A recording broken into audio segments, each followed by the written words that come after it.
Hi friends, welcome back to my channel Garryston Gifty. இந்த வீடியோவில் நம்ம பார்க்க போகிற ரெசிபி ரொம்ப ஸ்பெஷலான ரெசிபி. நல்ல டேஸ்டியான சிக்கன் குழம்பு எப்படி செய்கிறதுன்னு தான் பார்க்க போகிறோம். இந்த ரெசிபி செய்கிறதுக்கு நான் ஃபஸ்ட்டு ஸ்டவ்வை ஆன் பண்ணி குக்கரை வச்சுக்கிறேன். குக்கர் சூடான பிறகு நான் இங்கே 3 டேபிள் ஸ்பூன் எண்ணெயை சேர்த்துக்கிறேன். எண்ணெய் சூடான பிறகு பட்டை, கிராம்பு, ஏலக்காய் இதில் எல்லாத்துலேயும் 3 சேர்த்துக்கிறேன்.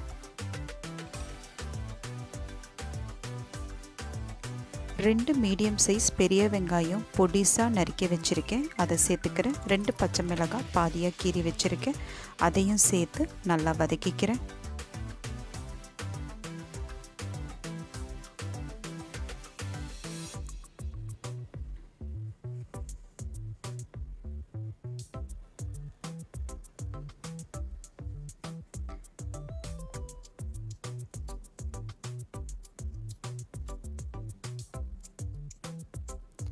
வெங்காயமும் பச்சை மிளகாவும் நல்லா வதங்கின பிறகு நான் இங்கே 2 டேபிள் ஸ்பூன் இஞ்சி பூண்டு விழுதை சேர்த்து பச்சை வாசனை போகிற வரைக்கும் நல்லா வதக்கிக்கிறேன்.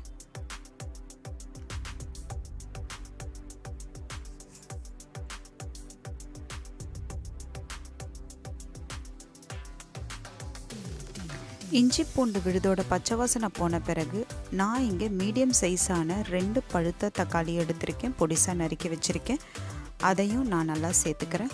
சேர்த்து நல்லா வதக்கிக்கிறேன்.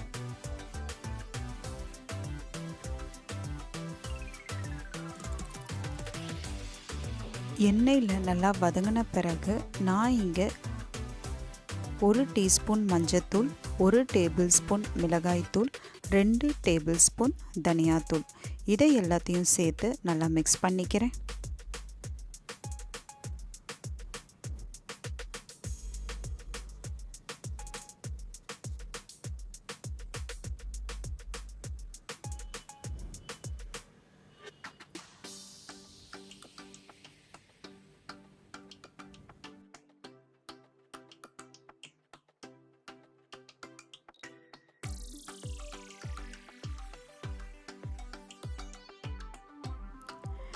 சேர்த்த பொருள் எல்லாமே எண்ணெயில் வதங்கின பிறகு நான் இங்கே 2 டேபிள் ஸ்பூன் தயிர் சேர்த்துக்கிறேன். தயிரை சேர்த்து நல்லா மிக்ஸ் பண்ணி விட்டுக்கிறேன்.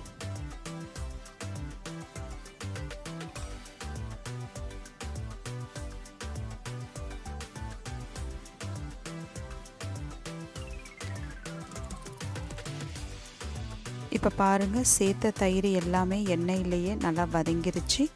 இப்போ நான் சிக்கனை சேர்த்துக்கிறேன். நான் ஏற்கனவே 1/2 கிலோ சிக்கனை வாங்கி க்ளீன் பண்ணி வாஷ் பண்ணி வச்சுருக்கேன்.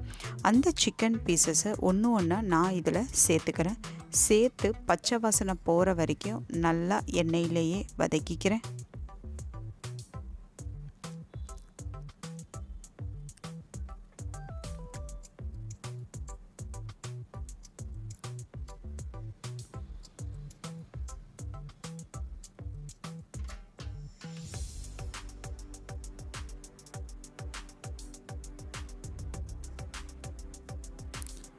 மசாலா எல்லாமே சிக்கனில் படுறதுக்காக நான் நல்லா மிக்ஸ் பண்ணி விட்டுக்கிறேன்.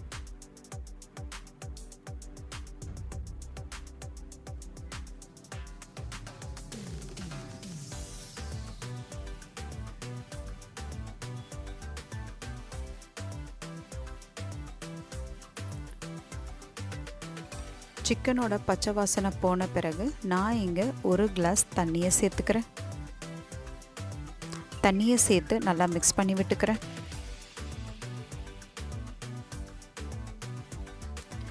தேவையான அளவு உப்பை சேர்த்துக்கிறேன். உப்பை சேர்த்து நல்லா மிக்ஸ் பண்ணி விட்டுக்கிறேன். நல்லா மிக்ஸ் பண்ண பிறகு நான் இப்போ குக்கரை மூடி சிக்கனை வேகிறதுக்கு எவ்வளோ விசில் தேவையோ அவ்வளோ விசில் கொடுத்து சிக்கனை நல்லா வேக வச்சு எடுத்துக்கிறேன்.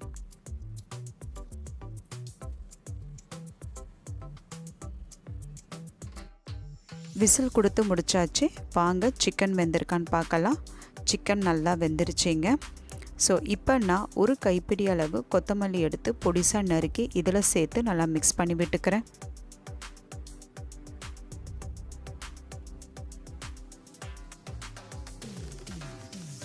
ஸோ கிரேவி அதிகமாக வேணும்னா நம்ம தண்ணியோட குவான்டிட்டியை வந்து இன்க்ரீஸ் பண்ணிக்கலாம், இல்லை திக்கான கிரேவி வேணும்னா தண்ணியோட குவான்டிட்டியை நம்ம குறைச்சிக்கலாம். இப்போ பாருங்கள், கிரேவி ஓரளவுக்கு திக்காயிடுச்சு. இப்போ நான் ஸ்டவ்வை ஆஃப் பண்ணிடுறேன். அவ்வளோதாங்க, நல்ல சுவையான மணமான சிக்கன் கிரேவி தயார். இதை செய்கிறது ரொம்ப ரொம்ப ஈஸி, அதே சமயம் ரொம்ப டேஸ்டியாக இருக்கும். வீட்டில் கண்டிப்பாக ட்ரை பண்ணி பாருங்கள். ட்ரை பண்ணி பார்த்துட்டு எப்படி இருக்குன்னு சொல்லுங்கள்.